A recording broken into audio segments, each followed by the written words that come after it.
더 놀라운 건 강남을 집값을 잡은 정권은 아무도 없었어요. 없었어. 없었어요.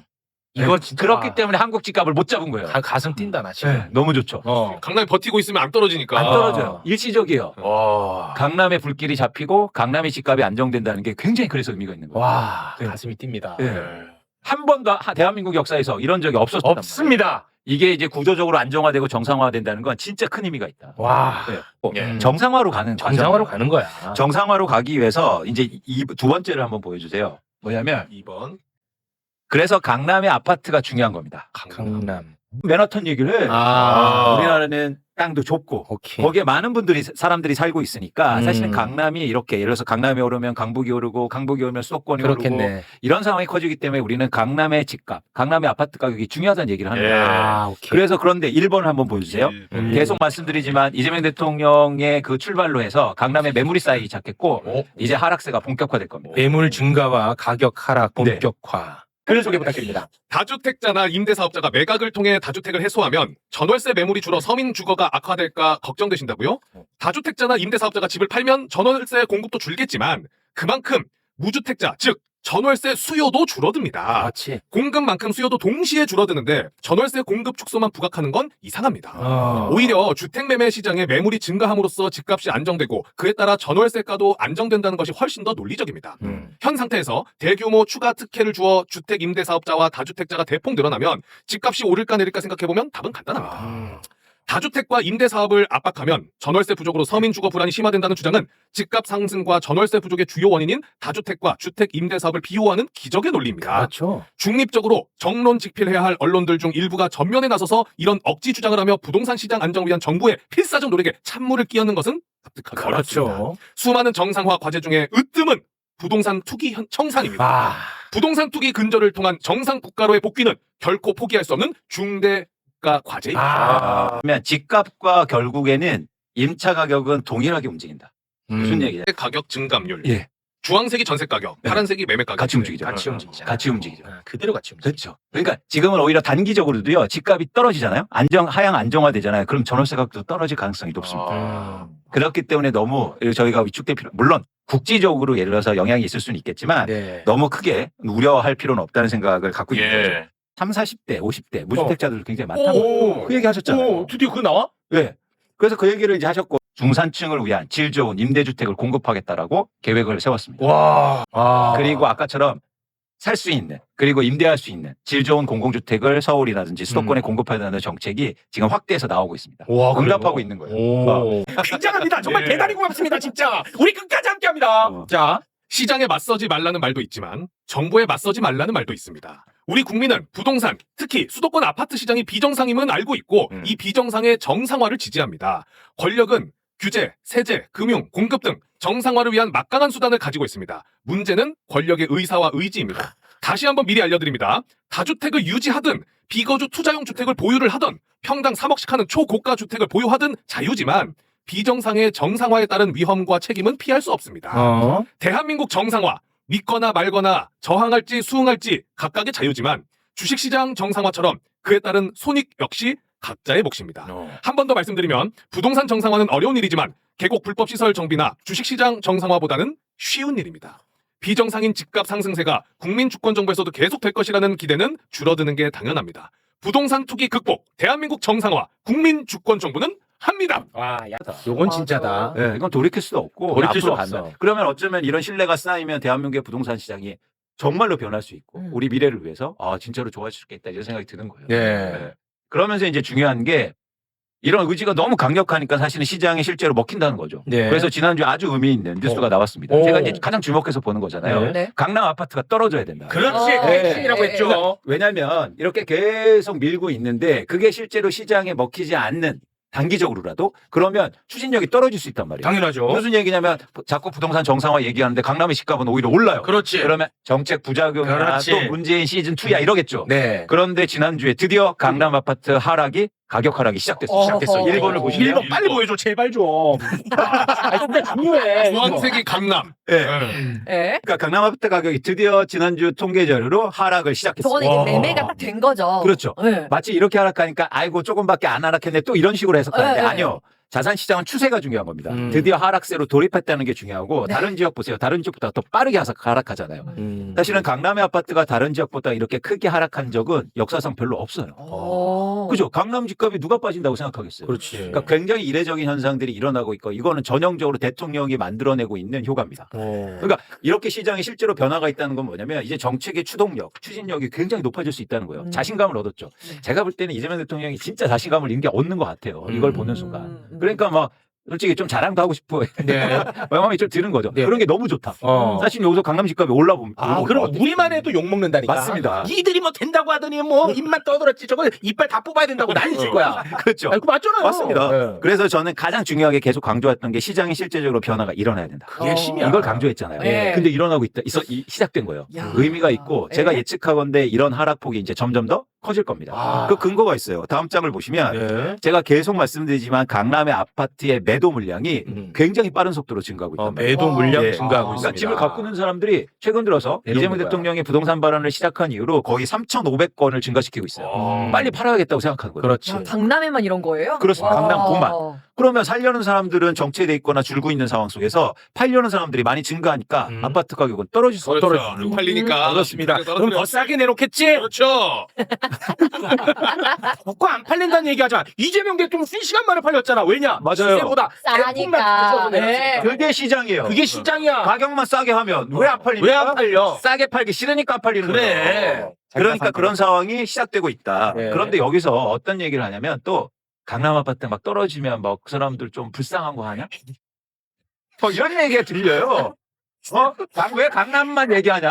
아니 저보고 실제로 아파트는 과연 얼마나 올랐을까? 그런 차원에서 4번을 한번 볼게요. 4번. 이건 강남 도곡동의 렉슬이라는 아파트 단지 26평 아파트의 매매 가격입니다. 얼마예요 이게? 이게 현재 31억 원입니다. 와. 평당 1억 원이 넘네요. 기울기가 와. 이렇게 그렇죠. 커? 여기서 주목할 게 있어요. 뭐냐면 최근 8년 동안 집값이 20억 원이 올랐다고요. 8년 동안 20억이 올랐어? 8년 동안 20억이요. 아. 우리가 모르시겠지만 여러분 강남 집값은요. 충격적인 상황으로 이렇게 폭등했다고. 와. 제가 이걸 통해서 말씀드리고 싶은 건 뭐냐면 강남 아파트 떨어져도 됩니다. 와. 많이 올랐잖아요. 맞아. 많이 올랐잖아요. 와, 이거 떨어져도 된단 말이에요. 근데 지금 뭐 3, 4억 뭐 2, 3억 떨어졌다고 아이고 큰 폭에 떨어졌네? 아니요. 8년 동안 20억 올랐다고요. 20억이 올랐어. 와. 진짜 많이 올랐다. 와, 뭐 이렇게까지 올라? 올라가면 20억을 벌 수 있는 직종이 있을까요? 와, 아니 근데 어떻게 이렇게 놀랍지 올라? 않습니까? 이렇기 때문에 모두 다 강남만 사고 싶었고 강남처럼 되고 싶었던 거예요. 아. 이게 한국의 부동산의 문제를 만든 가장 근원적인 문제였던 거예요. 와. 그렇기 때문에 강남의 아파트를 우리가 얘기하는 거고 이런 지역이 예를 들어서 투자를 훨씬 더 많이 보유하고 있고 집값이 많이 올랐다는 거예요. 예. 그런데 생각해 보세요. 지금 일단 이재명 대통령이 이 양도세 중과를 그러니까 하겠다는 거 아닙니까? 그렇습니다. 다시 그래서 얼마나 내는지 한번 볼게요. 예를 들어서 한번 계산해 봤는데 이 아파트를 판다고 할게요. 2017년도에 매수한 뒤에 그다음에 양도차익이 20억 생기지 않았습니까? 20억 친 거. 20억 생겼죠. 여기에 보시면 이건 이제 제가 계산해 본 건데 금액을 우리가 같이 보시자고요. 네. 과연 세금이 얼마나 되는지. 궁금하다. 일단 1가구 1주택자가 8년 동안 실제로 거주하고 보유했어요. 그러면 양도세를 지금 판다고 했을 때 1억 6천만 원밖에 내지 않습니다. 20억 벌었는데 네. 18억 자, 받네. 자, 무슨 얘기를 드리자고 싶으냐? 살 거 다 살고. 그렇죠. 그런데 이 기간 와. 동안 예를 들어서 연봉을 20억 벌었잖아요. 세금은 그럼 과연 얼마나? 네네. 그것도 내야 될 거예요. 그렇습니다. 아니 우리나라는 너무 노동의 가치를 저평가해. 그러니까 부동산만 돈으로 보면요. 이건 그냥 뭐 세금도 안 내고 그냥 자기가 살면서 돈 벌던 시대였어요. 그동안 아니 젊은 본인이 시절. 살 거 다 살고. 네. 벌고 와, 어마어마하게 이거 벌고. 너무 심하다 불공정이. 이거 불공정이야. 그렇죠. 이게 정상화. 이따도 다시 말씀드리겠지만 그러면 그렇다고 쳐요. 내가 그냥 샀어. 거주하려고. 그래서 집값이 오른 거니까. 근데 두 번째 볼게요. 1가구 2주택자가 2년 보유하고 8년 동안 보유만 했어요. 이해하시죠? 2년 거주하고 거주한 8년 다음에 보유. 나는 오케이. 다른 데 이사 가서 전세로 살았어. 오케이. 이 집은 거주하고 있어. 지금 팔잖아요. 그래도 세금은 2억 9천밖에 안 냅니다. 노동보다 훨씬 낫네요. 훨씬 크죠. 와. 그렇기 때문에 우리나라는 뭐냐면 1가구 1주택자인데 거주하지 않는 집이 많은 이유예요. 아 그렇겠네. 이해하셨죠? 예. 네. 그러니까 비거주자 얘기를 하는 거예요. 그러니까 요거 2년 거주하고 8년 보유한 케이스는 사실상 뭐 각자 입장은 다 다르긴 하겠습니다만 이거는 뭐 투자 목적이라고 봐야지. 그렇죠. 하나. 그렇죠. 맞습니다. 맞습니다. 솔직하게 얘기하고 가. 아, 그리고 세 번째, 여기서부터 이제 지금에 해당되는 건데 1가구 2주택자예요. 네. 2년 거주하고 8년을 보유했을 경우에 2026년 5월에 매도하면 그래도 세금을 7억 6천만 원 정도 내요. 그래도 많이 버네요. 그래도 많이 벌죠. 네. 그런데 여기서 중요합니다. 5월 이후에 양도세가 중과되잖아요. 그럼 13억 6천만 원을 내야 돼요. 오. 자, 커지죠. 네. 그래서 얼만큼 더 내야 됩니까? 쉽게 말해서 6억을 더 내야 돼요. 아, 6배 더 내야 되네. 네. 그래서 예를 들어서 2억 3억 싸게 하는 거는 그래도 돈 남는 거예요. 남는 거야. 이해하셨죠? 그렇지. 최소한 제가 볼 때 5억 싸게 내라. 5억 싸게 내놔야 돼. 아, 그러니까 이제 강남 아파트 값이 한 5, 6억 정도 떨어진다고 봐야겠네. 그러면 어떻게 되냐면 제가 계산하잖아요. 그래서 20% 하락해야 된다. 20%네, 그게. 네. 아. 그래야 제가 볼 때 이거는 공정하다. 그래서 20% 떨어지면 사실은 오히려 돈 버는 거다. 아. 네, 그런 얘기를 계속 드리는 거예요. 오케이, 이제 정확하게 알겠습니다. 그렇죠. 아. 그래서 이걸 통해서 말씀드리고 싶은 게 이제 그거예요. 뭐 강남의 아파트 떨어지니까 그 사람들 아니요. 그 사람들 걱정할 필요가 없으세요.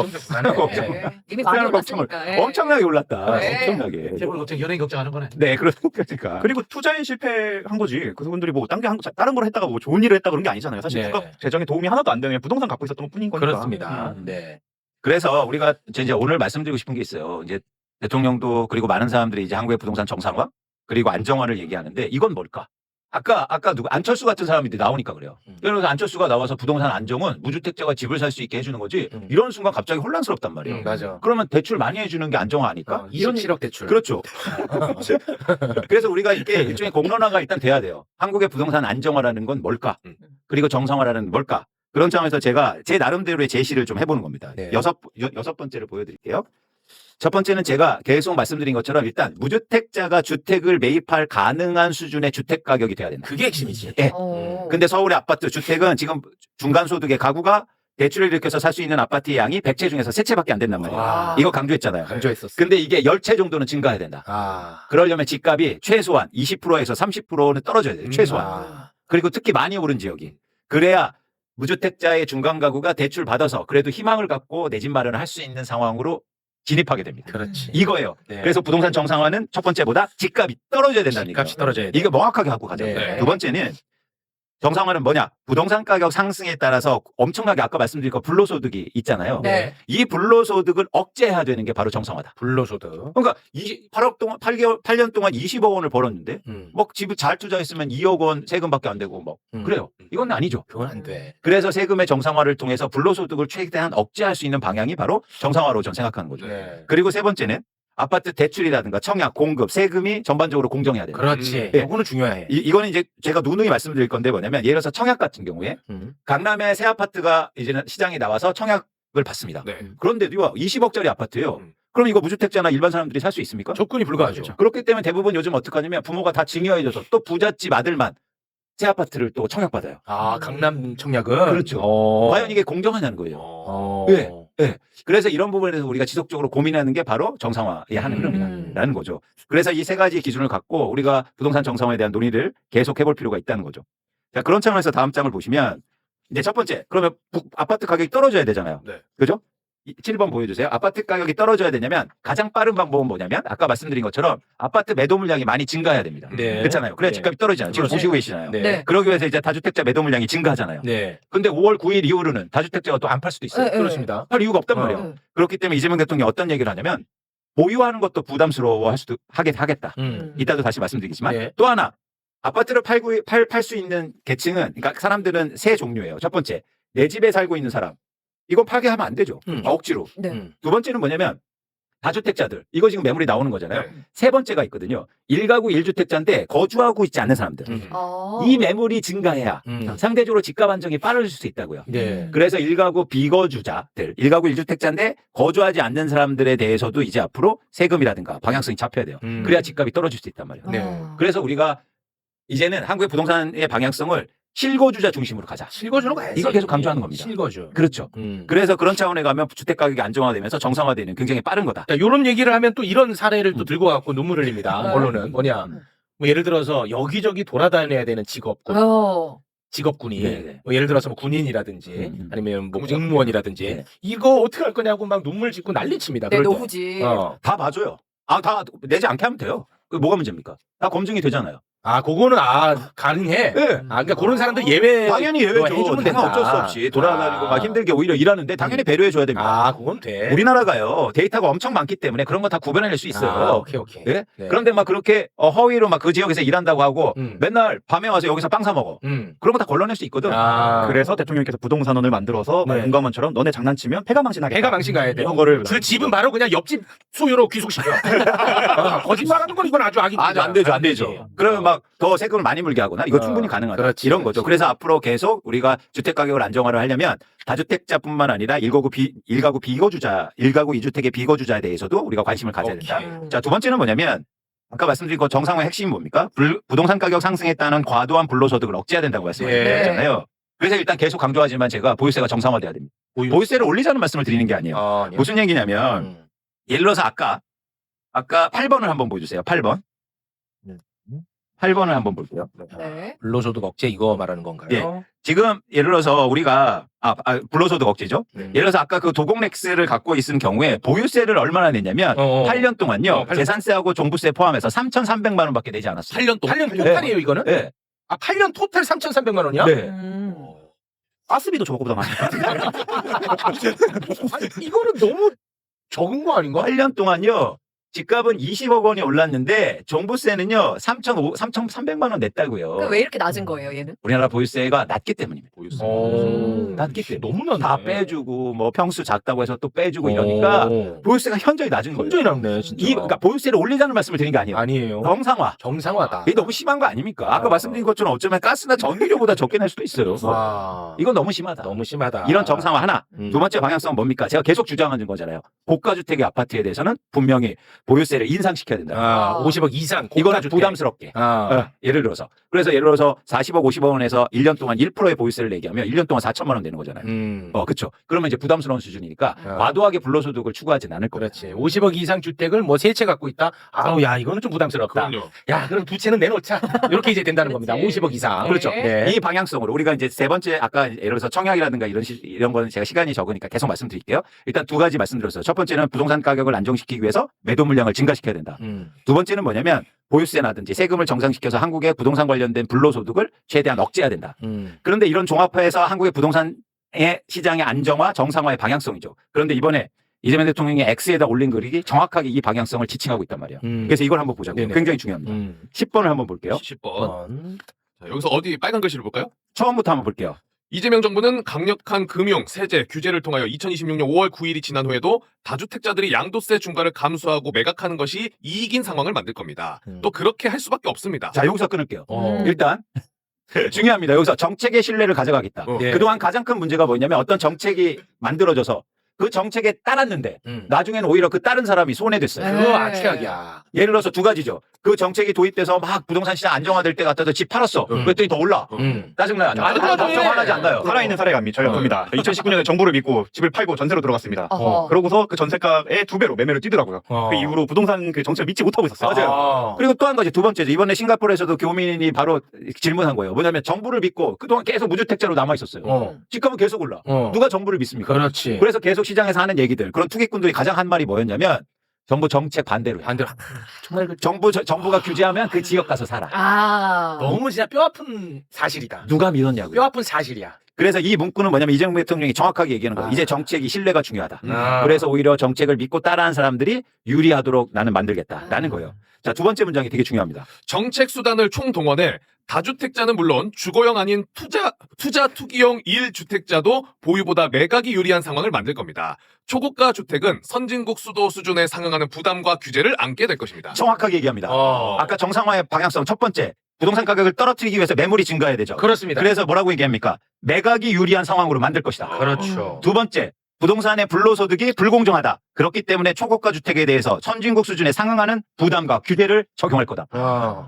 무섭긴 하다. 이거 집 다주택자는 무섭겠다. 이재명은 합니다. 네. 무서울 것도 없어. 무슨 뭐 손해 보냐? 손해 보는 것도 아니야. 덜 이득 보는 거야. 맞습니다. 무서울 것도 없어. 뭐가 무서워? 그렇죠. 얘는 맨날 다주택도 걱정해요. 참 걱정해요. 아이고야, 네. 그래서 저는요. 그러니까 그래야 된다고 생각해요. 정책이나 정치는 효율적이어야 되고 그리고 공정해야 된다. 그런 차원에서 지금 이재명 대통령의 부동산 정책은 이 두 가지를 같이 지향하고 같이 있습니다. 갑니다. 시장에 맞도록 효율적이에요. 네. 그리고 또 공정해요. 음. 이건 됐다. 요건 된 거야. 된다. 요건 됐어. 자, 이런 방향성을 우리가 계속 앞으로 추진해 나가면 됩니다. 네. 그런데 이런 과정에서 제가 누누이 말씀드리지만 가장 중요한 건 이제는 입법이요. 입법으로 갑니다. 입법이 없으면 이게 도루묵이에요. 네. 근데 입법은 대통령이 할 수 있는 일 아니잖아요. 그렇습니다. 이제 국회가 해줘야 돼요. 입법으로 가야 돼. 네. 그래서 우리가 이걸 계속 입법 과정으로 논의하고 이런 두 가지 방향성 잊지 마세요. 시장의 가격을 떨어뜨리기 위해서 예를 들어서 매도 물량이 증가하는 방향성. 두 번째는 불로소득을 최대한 억제하기 위해서 그런 보유세라든가 초고가 주택에 대해서 세금 부담을 가중하는 겁니다. 네. 이 방향성으로 가야 된다는 겁니다. 네. 아, 이거 깔끔하게 정리가 됐습니다. 네. 아, 그래도 어찌됐든 시장이 반응하고 있어서 그게 얼마나 다행인지 몰라요. 그렇습니다. 진짜. 정부의 부동산 시장 정상화 방침이 이어지는 가운데 이번 주에도 서울 강남 3구와 용산 집값이 하락했습니다. 다주택자 매물이 쌓이고 있다 보니 30평대 아파트의 경우 호가보다 6, 7억 원은 낮춰야 겨우 팔릴 정도라는데요. 이렇게 집값 상승을 이끌던 지역이 2주 연속 하락세를 보이면서 서울 전체의 집값 상승률도 5주째 둔화됐습니다. 이혜선 기자입니다. 서울 서초구의 고가 아파트 단지입니다. 거의 없던 매물이 설 연휴 이후 눈에 띄게 늘었습니다. 최근 한 달 실제 거래된 집도 7건에 달합니다. 이 가운데 30평대 3건은 호가보다 7억 원가량 싸게 팔렸습니다. 6억, 7억 정도 떨어졌고 10% 정도 떨어졌고 그러니까 지금이 기회라고 생각하시는 분들인 것 같아요. 서울 강남 3구와 용산 집값은 2주 연속 하락했고 특히 강남구와 용산구는 내림세가 가팔라졌습니다. 서울 전체 집값 상승률도 5주째 둔화됐습니다. 매물이 쌓이고 있지만 가격을 낮춘 급매물이 아니면 팔리지 않습니다. 매수자들이 집값이 더 떨어지길 기대하며 나서지 않고 있습니다. 토지에 받고 뭐 하려면 안전하게 4월 초까지는 토지거래 신청을 해야지만 이게 5월 9일 날까지 계약서를 쓸 수 있다 보니까 조금 더 급해지면 가격이 좀 조정이 되지 않을까라고. 비강남권도 강남 집값 하락이 본격화되길 기다리며 관망하는 분위기입니다.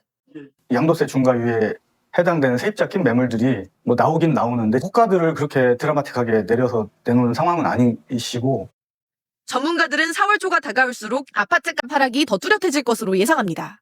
앞서 계약이 체결된 급매물들의 실거래 가격이 본격적으로 공개되고 시안에 쫓기는 다주택자들의 매물도 늘어날 수밖에 없다는 겁니다.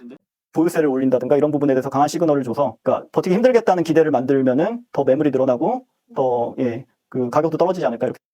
정부는 보유세 현실화와 함께 비거주 1주택자의 전세 대출을 줄이는 방안도 검토 중인 것으로 알려졌습니다. 평생 땀 흘려 일해도 내 집 마련 꿈조차 꾸기 힘들었던 우리 서민들에게 드디어 따뜻한 곁들 날이 찾아오고 있네요.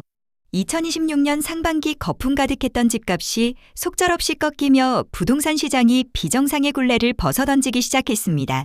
강남 요지의 아파트값마저 뚝뚝 떨어지는 현상은 투기로 배불리던 시대가 종말을 고했음을 확실히 보여준 것 아니겠습니까? 집은 사는 곳이지 사고 파는 물건이 아니다. 라는 원칙이 바로 서면서 무주택 서민들의 절망이 희망으로 바뀌고 있습니다. 82.5%라는 강력한 세금 폭탄과 끝없는 하락세 앞에 투기꾼들이 백기투항하는 현장의 목소리가 생생하게 들려오고 있네요. 이제야말로 땀의 가치가 제대로 대접받고 우리 자식들이 집 걱정 없이 가정을 꾸리는 투기 없는 새 시대가 활짝 열렸다고 확신합니다. 이 영상에 좋아요와 댓글 달아주시면 더 많은 사람들이 이 영상을 볼 수 있습니다.